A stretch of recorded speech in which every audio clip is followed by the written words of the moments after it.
Donc on passe sans transition à la deuxième partie, donc avec ce zoom sur l'Europe et la situation des migrants. Donc Stéphanie, c'est à toi la parole. Bonjour. Alors nous allons maintenant faire un point sur l'Europe, où les États instrumentalisent eux aussi la crise sanitaire pour refuser les migrants et susciter la xénophobie. Alors cette politique de fermeture des frontières n'est bien sûr pas nouvelle, mais elle prend une tournure encore plus criminelle en ces temps de Covid. L'Europe a délégué à quelques pays érigés en garde-frontières de l'Union européenne la charge de retenir les migrants. Il s'agit bien sûr de la Turquie, où Erdogan s'est fait le plaisir, à la veille de la crise sanitaire, de présenter l'addition à l'Union européenne en menaçant d'ouvrir sa frontière qui sépare la Turquie de la Grèce si l'Union européenne ne soutenait pas sa guerre en Syrie. Il s'agit aussi de la Libye. 650 000 personnes attendraient sur les côtes libyennes de pouvoir rejoindre l'Europe. Alors là, il s'agit surtout de personnes originaires de l'Afrique subsaharienne qui se retrouvent coincées, entassées dans des camps, dans des situations dramatiques, où elles témoignent d'ailleurs avoir été souvent torturées. La Grèce joue elle aussi ce rôle de retenir les migrants au sud de l'Europe. 40 000 personnes sont actuellement détenues sur les îles grecques et donc 20 000 personnes retenues sur le camp de Lesbos, un camp qui à la base est prévu pour 3 000 personnes. Donc la circulation du virus commence à y être très active. Alors quant au secours en mer, justement en Méditerranée, il est quasiment à l'arrêt en raison de la fermeture des ports européens. Seuls 1 ou 2 bateaux humanitaires continuent actuellement à mener des opérations de sauvetage en Méditerranée, mais ils ne peuvent débarquer les naufragés secourus. C'est pour cette raison que SOS Méditerranée et Médecins sans frontières viennent d'annoncer qu'ils suspendaient leurs opérations de secours. Ils ne savent pas quand ils pourront les reprendre. Et le navire de SOS Méditerranée, qui s'appelle l'Océan Viking, reste actuellement à quai à Marseille. Des embarcations sont donc portées disparues dans l'indifférence générale et les navires de Frontex, qui est l'agence européenne de garde-frontières, patrouillent volontairement dans les parties de la Méditerranée où les migrants ne sont pas pour éviter d'avoir à les secourir. Et donc tous ces naufragés actuels s'ajoutent aux nombreux morts en Méditerranée depuis des années. Et là, vous voyez sur cette carte qu'on évalue à 40 000 morts, peut-être plus, les migrants disparus en essayant de rejoindre l'Europe depuis 1990. Alors, je vais maintenant vous parler un peu plus particulièrement de la France, puisque pour les réfugiés qui ont atteint l'Europe, la situation est également critique. En France, les dépôts de demandes d'asile ont été suspendus avec le début du confinement, laissant les demandeurs d'asile dans l'abandon le plus total, alors que la répression à l'encontre des migrants ne connaît aucune accalmie.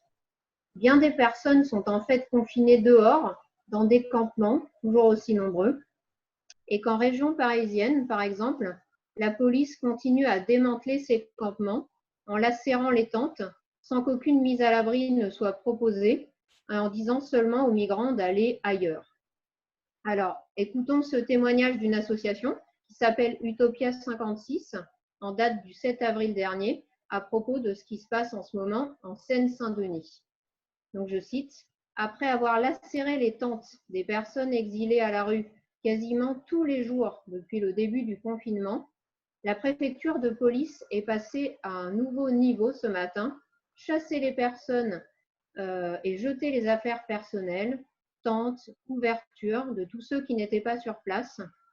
Pas de mise à l'abri bien sûr, mais des agents de police de Seine-Saint-Denis intimant l'ordre de retourner à Paris, porte de la Chapelle, tout en sachant que ce n'est pas possible et que la police parisienne ne les laissera pas s'installer non plus. Sur une cinquantaine de tentes installées le long du canal Saint-Denis, seule une dizaine de personnes ont pu récupérer leurs tentes. Nos équipes sur place, ainsi que celles de Médecins du Monde, qui réalisent des maraudes sanitaires, ont été menacées d'être verbalisées du simple fait de leur présence. Fin de citation. Donc dans le Nord, entre Calais et Grande-Synthe, des milliers de personnes sont encore présentes dans des campements sur le littoral, Parmi eux, certains ont été confinés dans des hôtels ou des centres de vacances, mais selon les associations, 2/3 des réfugiés restent sur le littoral pour tenter la traversée vers la Grande-Bretagne. Je vais maintenant vous parler aussi des centres de rétention qui restent ouverts, malgré le confinement, malgré la crise du Covid. Dans les centres de rétention, le quotidien est particulièrement dangereux en pleine crise épidémique. À Vincennes, par exemple, plusieurs cas ont été détectés. Au Mesnil-Amelot, qui est près de Roissy, après une grève de la faim début avril, une révolte a eu lieu pendant le week-end de Pâques pour dénoncer les conditions de détention. Pas de masque, pas de gel, des toilettes bouchées, 2 douches en état de marche pour 50 personnes. Ils se sont donc rassemblés dans la cour du centre de rétention et ils y ont passé la nuit, enfermés dehors en fait, par le directeur. Le mouvement a ensuite été violemment réprimé à coups de matraque et de gaz lacrymo et les porte-paroles du mouvement ont été transférés dans d'autres centres de rétention à Lille et à Rouen pour les isoler des autres. Alors il y a aussi la situation des squats et des foyers pour les travailleurs migrants où les risques sanitaires sont bien sûr très élevés. Les résidents du 138 rue de Stalingrad à Montreuil et les associations qui les soutiennent ont dénoncé début avril une bombe sanitaire prévisible concernant la situation des 270 travailleurs sans papier vivant actuellement dans un hangar suite à leur expulsion d'un foyer en 2018, sans aucune solution de relogement. Je parle des foyers justement, mais dans les foyers, les locataires aussi sonnent l'alarme. Les foyers Sonacotra, qui sont maintenant gérés par Adoma, c'est la même chose, sont à l'abandon. Les gérants se contentent d'encaisser les loyers.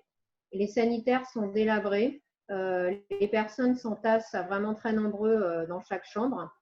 Et beaucoup de résidents sont actuellement sans ressources, alors qu'il n'y a aucun moratoire sur les loyers.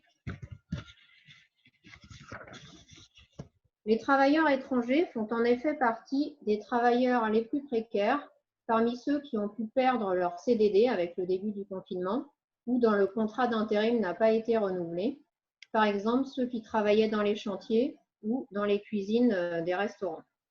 Certains qui travaillaient au noir ont purement et simplement été renvoyés au moindre soupçon de Covid. D'autres continuent à travailler, mais ils font partie des salariés les plus exposés à l'épidémie, le secteur du nettoyage, de la livraison, de la sécurité, donc recourt beaucoup aux travailleurs issus de l'immigration, parfois sans papier, mais toujours sans protection. Face au maintien de certaines activités comme la livraison de repas via les plateformes comme Uber ou Deliveroo, plusieurs syndicats et collectifs ont demandé leur arrêt immédiat, je cite, avant que les livreurs ne tombent comme des mouches, puisque digicode, porte d'immeuble, boutons d'ascenseur sont autant de risques omniprésents. La crise du coronavirus n'a en fait rien changé au fait que l'économie des pays européens a besoin des travailleurs migrants, bien au contraire, comme ces exemples le soulignent. Par exemple, l'Allemagne a fait des pieds et des mains pour que les dizaines de milliers de travailleurs roumains et polonais, bien souvent des femmes, qui viennent habituellement comme saisonniers pour récolter les asperges blanches, puissent tout de même venir en dépit du confinement et au risque d'être eux-mêmes contaminés. Ils travaillent 12 heures par jour, 7 jours sur 7, jusqu'à la fin de la récolte. C'est aussi le cas en France. Dans certaines régions agricoles, comme la Seine-et-Marne, ce sont les réfugiés qui ont été récolter les fraises et les asperges, là où les exploitants agricoles manquaient de main-d'œuvre. Je vais maintenant m'attarder un petit peu sur la situation de l'Italie également. La situation y est tout aussi frappante. Selon les données officielles, 600 000 migrants sont sans permis de séjour et 100 000 sont réfugiés. Ça constitue une véritable armée de réserve pour la surexploitation dans les champs pour des travaux sous-payés avec des conditions de travail exténuantes. Dans l'agriculture, ça se fait en général avec le système du caporalato, une sorte d'agro-mafia en fait, où les caporali servent d'intermédiaires avec les propriétaires terriens. Ils s'occupent du recrutement des travailleurs immigrés et de leur transport entre les baraquements où ils logent, appelés des ghettos, et les champs où ils travaillent. Ces travailleurs sont entassés dans des cabanes insalubres, sans eau ni électricité, au milieu de la campagne.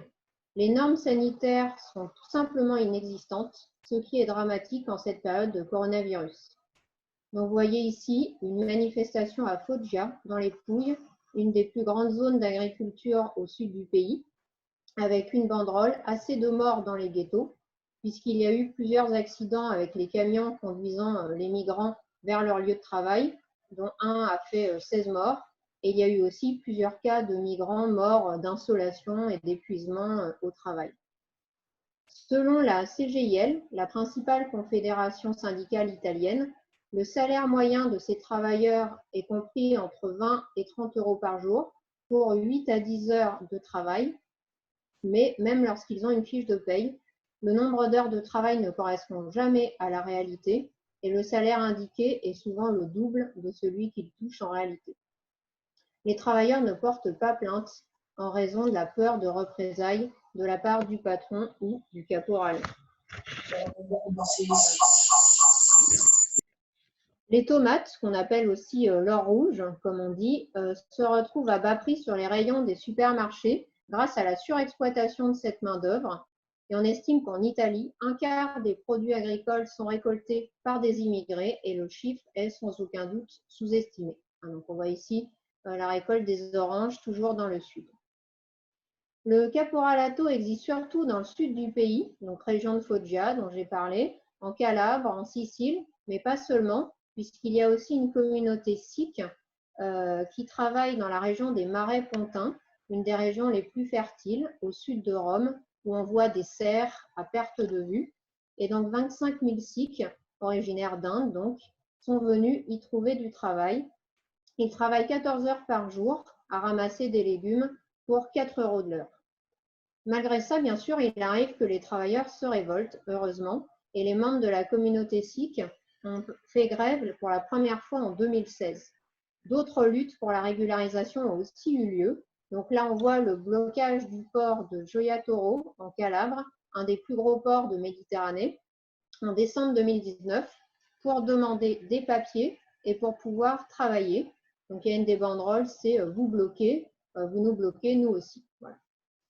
Pendant le confinement, beaucoup de travailleurs immigrés étant employés sans être déclarés, donc dans l'agriculture, comme j'ai expliqué, mais aussi dans le secteur de l'aide à la personne, aide à domicile, dans le bâtiment, dans le commerce, ils n'ont donc droit à aucune aide. Alors, le patronat de l'agroalimentaire en Italie a alerté son gouvernement sur le risque du manque de main-d'œuvre saisonnier dû au confinement. Et la ministre de l'Agriculture a donc proposé le travail volontaire dans les campagnes en échange d'indemnités de chômage partiel. Mais comme il risquait d'y avoir très peu de volontaires, le gouvernement a décidé de prolonger les permis de séjour qui arrivaient à échéance et a évoqué la possibilité aussi de régularisation pour les travailleurs sans papier dans l'agriculture à condition qu'ils puissent justifier d'une embauche, ce que beaucoup ne peuvent pas faire, justement, faute de contrat de travail en bonne et due forme. C'est que donc pour les patrons et le gouvernement italien, mais comme pour tous les autres dans les pays industrialisés, les travailleurs immigrés sont indispensables pour leur économie. Pour nous, on considère qu'ils font tout simplement partie de nous-mêmes. Ils sont une des fractions les plus exploitées. Avec ou sans papier, ils font partie de la classe ouvrière.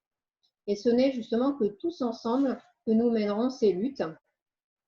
La régularisation, c'est justement par la grève que des milliers de travailleurs l'avaient revendiqué dans les années 2008-2009, par le fait d'avoir un contrat de travail dans l'intérim, bâtiments et travaux publics, mais aussi dans la restauration. Et on voit ici donc l'occupation des travailleurs en grève, dans la vague de grève de 2009, sur les marches de l'Opéra Bastille pour réclamer cette régularisation par le travail. Ce qui montre bien que tous les travailleurs ont intérêt à se défendre au coude à coude, quelle que soit leur nationalité ou leur situation légale, pour conquérir tous ensemble des droits. Ils bossent ici, ils vivent ici, ils restent ici.